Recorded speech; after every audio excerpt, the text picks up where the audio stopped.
E nós estamos recebendo aqui no estúdio o deputado federal Assis Carvalho, do Partido dos Trabalhadores, que vai conversar com a gente a respeito de um outro assunto que, inclusive, foi, na matéria do Elivaldo Barbosa, foi tratado, assim, Elivaldo, de passagem pelo presidente da Assembleia Legislativa, Temístocles Filho. Diz que o projeto da PEC 241, que define o teto de gastos públicos, era de interesse nacional e que o Partido dos Trabalhadores todo votou contra. Boa tarde, deputado Assis Carvalho, seja bem-vindo. Por que o Partido dos Trabalhadores votou contra esta PEC e qual o argumento? Boa tarde, Elsa. Boa tarde, Ali. Boa tarde, Elivaldo. Boa tarde. Primeiro porque a PEC 241, ela é a reedição do ato institucional número 1, de 1964. Se você ler o texto, é o mesmo. Só pegaram e reproduziram. O ato institucional da época do regime militar. Exatamente. O ato número 1 é a mesma reedição da PEC 241. E você imaginar que você limita os gastos de um país por 20 anos, um governo que não foi eleito pelo povo, que não apresentou isso para a sociedade, e diz que vai exatamente limitar gastos primários por 20 anos, isso é um atentado ao Estado de Direito. Isso liquida, inclusive, a Constituição de 88. Vamos aos fatos. Se você olhar os fatores determinantes das despesas, que quem disse é o Banco Central, 90% da despesa são despesas financeiras. Somente 10% que são as despesas primárias. Quais são elas? Saúde, educação, segurança, saneamento, transporte. A PEC 241 trata desses 10%. Trata só desse 10%. Só da primária. Só 10%. Os 90%. Então, o senhor acha que devia atacar os 90%? Mas é óbvio, porque o que está endividando o Brasil não é a educação nem a saúde. O que está endividando o Brasil são os juros da dívida financeira. E nisso a PEC não trata nada. Só trata exatamente de saúde e educação, principalmente, que é onde está, exatamente nas despesas primárias, o maior recurso. Aí alguém disse, mas não ataca. Olha, a PEC foi feita só e tão somente para tirar dinheiro da saúde e educação, principalmente. Então, quando alguém chega e diz isso, nós apresentamos um destaque, pô, tudo bem, então vamos deixar como está. Eles não votam o destaque, porque não quer deixar como está, porque é exatamente onde mexe, são nas despesas primárias, e só na despesa primária, não mexe em despesa financeira. Então, isso é um atentado à democracia. Ninguém tem dúvida que a CNBB é muito ponderada. Então, leia a nota da CNBB sobre saúde. Se você olhar, por exemplo, a nota da Confederação Nacional dos Prefeitos do Brasil, que é do PMDB, ele é contra. Se você olhar a posição dos reitores das universidades, independente de partido, dos estudantes, toda a intelectualidade desse Brasil é alienada. Não é possível. Essa PEC 241, ela acaba com a geração inteira. Ela pega exatamente as pessoas que nascem hoje e daqui a 20 anos, o Estado, ele continua com a prerrogativa de cobrar imposto. Mas ele não pode, por essa PEC, sequer pegar esse imposto e dar um outro destino que não seja só pagar a dívida pública. Isso é um absurdo.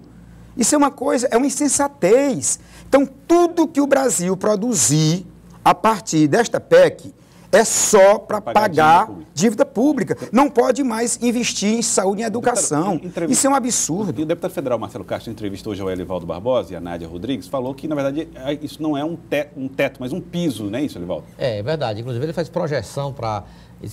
Inclusive, antecipa investimentos que seriam feitos só com previsão só de 2020 e antecipa para 2017. E diz que isso não está sendo dito por quem argumenta contra a PEC. Veja só, como é que ele coloca como piso? Ele pega o piso de 2016, a partir de 2017, vamos corrigir, 2017, aí 2018 você só pode aplicar só a inflação. Mesmo que o PIB seja maior, você não pode aplicar o crescimento do Brasil. É só o piso do ano anterior mais inflação.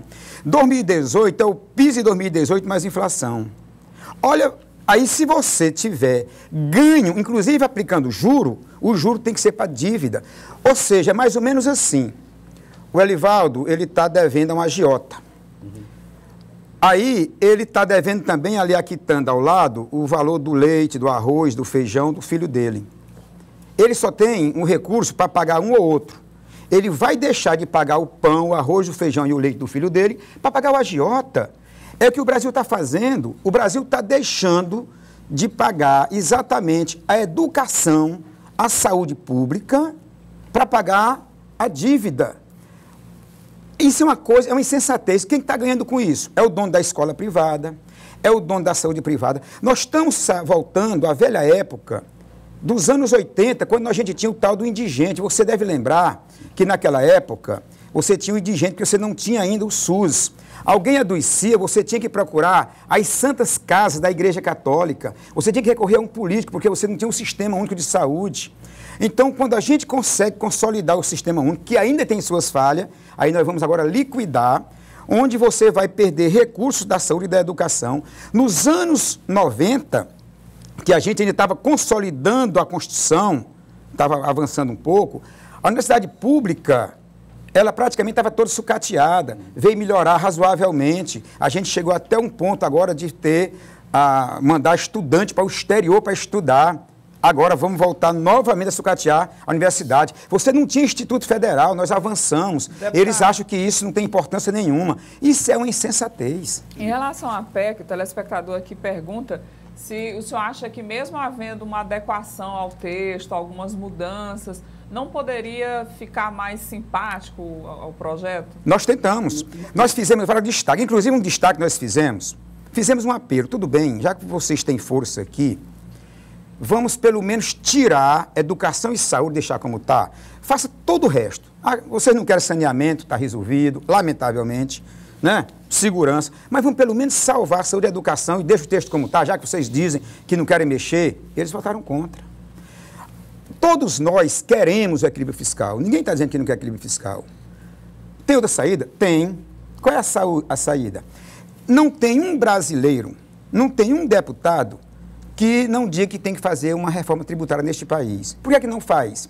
Não faz porque essa estrutura tributária favorece exatamente os ricos. Hoje, quem paga imposto nesse país são os mais pobres. Aí você diz, você é deputado, você não mexe nisso. Eu sou um dos 513. Eu sou um. Lamentável, eu tenho minha proposta lá.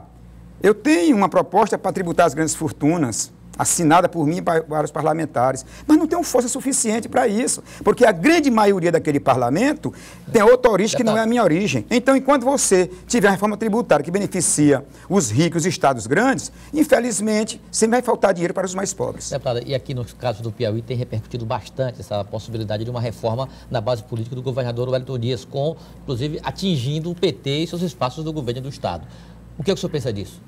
Olha, eu, dentro do PT, desde a sua fundação, eu sou filiado ainda desde o início do partido, na minha corrente, eu sou um aliancista, né? Sempre tinha um debate, faz aliança, não faz, eu sempre sou da linha do Lula, do Antônio José, da Regina, do Wellington. A gente sempre compreendeu que um partido sozinho não dirige um país, um estado, uma cidade. Então, eu sempre defendi. Claro que você tem que dialogar pensando sempre no bem-estar da cidade, do estado, do país. Eu acho que o debate, depois das eleições municipais, nós temos que pensar a estratégia, naturalmente, de 2018. O debate está lançado, o Wellington Dias é muito cuidadoso sobre isso, só que nós temos um momento muito crítico. Eu gosto de dizer o seguinte, a maré está alta. Quando a maré está alta, deixa ela baixar um pouco. Nós temos Eduardo Cunha, que foi preso esses dias. Nós temos delação aí da Odebrecht, que a gente não sabe quanto vão se salvar. Ninguém sabe como é que vai ficar, inclusive, alguns partidos, incluindo o PMDB e outros, no início do ano. Então, o que eu disse para o governador, tem um dialogado, que ele está correto em fazer todos os diálogos, agora um pouquinho de calma, para a gente ver como é que as coisas se desenham. Como é que avança a Lava Jato?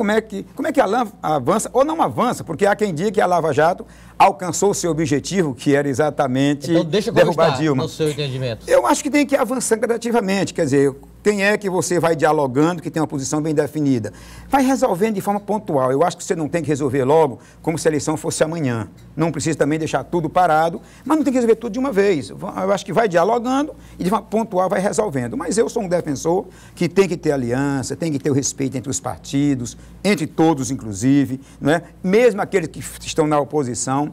Eu acho que um país civilizado tem que ter respeito mútuo com todos e com todas. E eu queria agradecer ao senhor, deputado federal Assis Carvalho, muito obrigado pela participação aqui no Jornal do Piauí. Muito obrigado. Sempre à disposição. Muito obrigado a você também, Elivaldo Barbosa. Um abraço, Joelson.